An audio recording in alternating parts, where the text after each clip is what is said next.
अभी हम first chapter अष्टांग हृदय का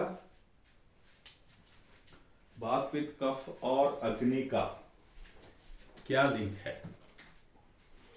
वात पित्त कफ और अग्नि और दोष और अपना स्थान, इन सब का क्या लिंक है। एक दूसरा 5 नंबर का क्वेश्चन पढ़ रहे हैं।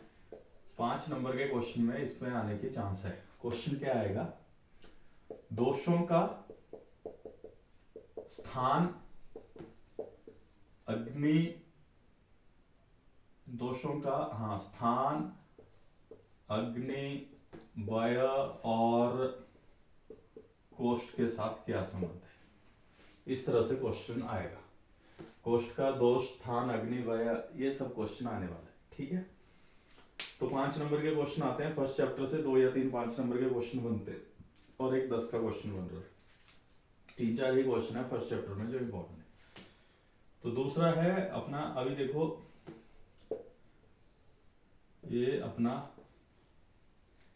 बंदा हो गया जी, हरा स्केच का है। ये है अपना हृदय, हृदय होता है हार्ट, और ये है अपना नाभि। इसको बोलेंगे नाभि, इसको बोलेंगे हृदय। ठीक है, और ये लग गया निशान। तो पहला क्वेश्चन ये है कि स्थान के हिसाब से कौन सा दोष कहां रहता है, ये क्वेश्चन है। ये एमसीक्यू भी पूछा जा सकता है। तो हृदय के ऊपर रहता है भाई साहब कफ, और नाभि के नीचे रहता है वात। ये जो हृदय है हमारा, हृदय के ऊपर जितना भी एरिया है, यहाँ यहाँ यहाँ यहाँ है, मेनली कफ का स्थान। हृदय और नाभि के बीच में ये जो बीच वाला एरिया है, वहां पित्त दोष रहता है, और नाभि के नीचे पांव तक वात दोष का था। ये ओवरऑल स्थान की बात की जा रही है इन दोषों के, कि ओवरऑल इसका डोमिनेंस कहां पे, ज्यादातर कहां रहता है। जैसा अगर तुम घर पे फ्री हो ना, तो सबसे ज्यादा टाइम तुम किसके साथ बिताते हो, फोन पे। तो फोन तुम्हारा, अगर मान लो तुम होते ना, तो फोन तुम्हारा ये होता ज्यादा टाइम बिताने वाला स्थान। ठीक है, हाँ वैसा। बाकी होते तो तुम कई जगह पे हो, तो ज्यादा समय कहाँ रहते हो वो। तो हृदय के ऊपर कफ का, हृदय और नाभि के बीच पित्त का, और नाभि के नीचे वात का, पहला पॉइंट। दूसरा आता है वय। वय क्या होता है, उम्र होती है। अभी तुम सोचो बुढ़ापे में क्या होता है। बुढ़ापे में आती है भाई घुटने की दर्दें, है ना। बुढ़ापे में घुटने की दर्दें आती हैं, और बचपन में तुम्हारा सर्दी खांसी और जुकाम होता है। तो ये हो गया तुम्हारा बचपन, और ये हो गया तुम्हारा बुढ़ापा। बुढ़ापे में घुटने की दर्दें आती है मेनली नी जॉइंट पे, और ये हो गया तुम्हारा जवानी।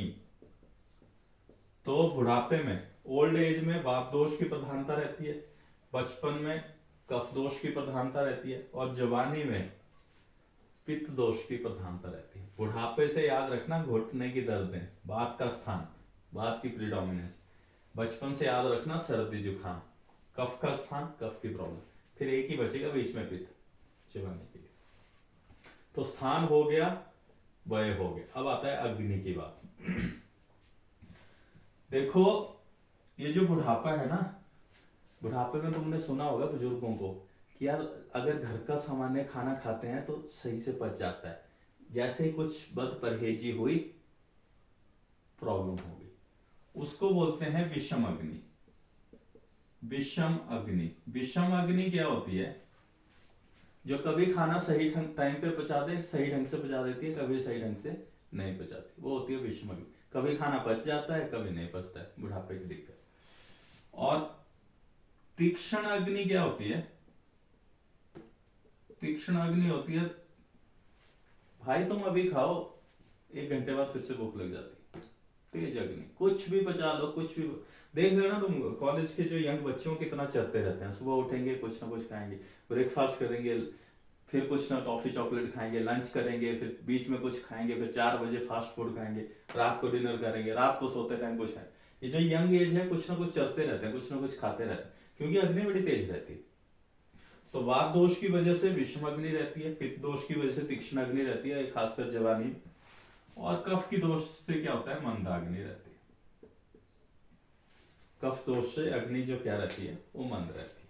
ठीक है, और क्योंकि इनके गुण भी आप देखो ना, कफ के गुण आपने देखे थे, स्निग्ध, ऑयली है, हैवी है। तो जो ऑयली चीजें हैं, हैवी चीजें, वो डाइजेशन को स्लो करेंगी। अभी सूप है, हॉट एंड शावर सूप है, गर्म है, तीखी चीजें हैं, लाइट चीजें हैं, अग्नि को अच्छा करेंगी। और वायु वाली चीजें अग्नि को विषम करेंगी। विषम मतलब कभी खाना पचेगा, कभी खाना नहीं पचेगा। तीक्ष्ण अग्नि, अभी 9 बजे खाना खाया, 11 बजे 12 बजे ही भूख लग जाएगी। मंद अग्नि, अभी खाना खाया, लंच टाइम पे भी भूख नहीं लग रही है, ऐसा लग रहा है कि यार अभी भूख ही नहीं है। स्लो डाइजेशन हो जाना, लेट खाना डाइजेस्ट होना, मंदाग्नि। जल्दी खाना डाइजेस्ट हो जाना, तीक्ष्णाग्नि, पित्त की वजह से। कभी खाना पच जाना, कभी नहीं पचना, विषमाग्नि। अब आता है कोष्ठ। कोष्ठ पता क्या चीज है? कोष्ठ मतलब तुम्हारा ये जो ट्रैक है ना, वो डाइजेस्टिव जो ट्रैक है वो किस तरह का है, किस तरह का है। अगर वो वात दोष की वजह से होगा तो तुम्हें पता होगा कि वात की वजह से ड्राइनेस ज्यादा होती है। वायु के गुण क्या होते हैं? रुक्ष एंड, वो होता है रुक्ष एंड खर। तो वो जो रहता है वायु की वजह से, जो कोष्ठ रहता है वो रहता है क्रूर कोष्ठ। ठीक है, क्रूर कोष्ठ। क्रूर मतलब समझ लो तुम, क्रूर सिंह। ऐसे ही जैसे जैसे बुढ़ापा आता जाता है ना, बड़े क्या नहीं, ऐसे कि बुजुर्गों का बनाया हो सब कुछ, बुढ़ापे में भाई क्रूर। ठीक है। और पित्त की वजह से होती है मृदु, और कफ की वजह से होती है, क्या था यार वो, मध्य। 3 तरह का कोष्ठ होता है। क्रूर कोष्ठ जो बड़ा हार्ड और ड्राई रहता है, जिनको कॉन्स्टिपेशन की दिक्कत रहती है, इस तरह के पेशेंट। वो बात वाली, जो ये तुम्हारी नेचर रहती है, तुम्हारा हेरिडिटी कैसा है, पेरेंट्स कौन सी प्रकृति के, तुम कौन सी प्रकृति के, जो नेचर रहती है ना। अगर वात डोमिनेंट तुम्हारी नेचर होगा तो तुम्हारे जो ऑर्गन्स रहेंगे या डाइजेस्टिव ट्रैक रहेगा वो, उसमें वो ड्राइनेस रहेगा, तो क्रूर कोष्ठ रहेगा, कॉन्स्टिपेशन की दिक्कत रहेगी। मृदु क्या होता है? पित्त प्रकृति वाले, वो दूध पीते हैं तो भी लूज मोशन लग जाते हैं, तो उनको पित्त प्रकृति वाले, बड़े गर्म तीखे मिजाज वाले लोग, पित्त प्रकृति, दूध पिया तो भी लूज स्टोल, तो मृदु रहता है। तो और मध्य, मध्य आपका कफ की वजह से, कफ दोष की वजह से मध्य कोष्ठ, पित्त की वजह से मृदु कोष्ठ, और वात की वजह से क्रूर कोष्ठ। मैं हेडिंग देख लूं, मध्य है भी कि बिना पढ़े लिखे जब हम ऐसे पढ़ाने लगते हैं तो फिर ऐसे ऐसे पंगे हो जाते हैं। ये तो वीरे है। कोष्ठ कोष्ठ कोष्ठ कोष्ठ कोष्ठ कोष्ठ कफ क्या? हाँ भाई ठीक है, हमारा कफ के कारण मध्य कोष्ठ ही होता है। तो ये आपका दूसरा 5 नंबर का क्वेश्चन शॉर्ट आउट हो गया।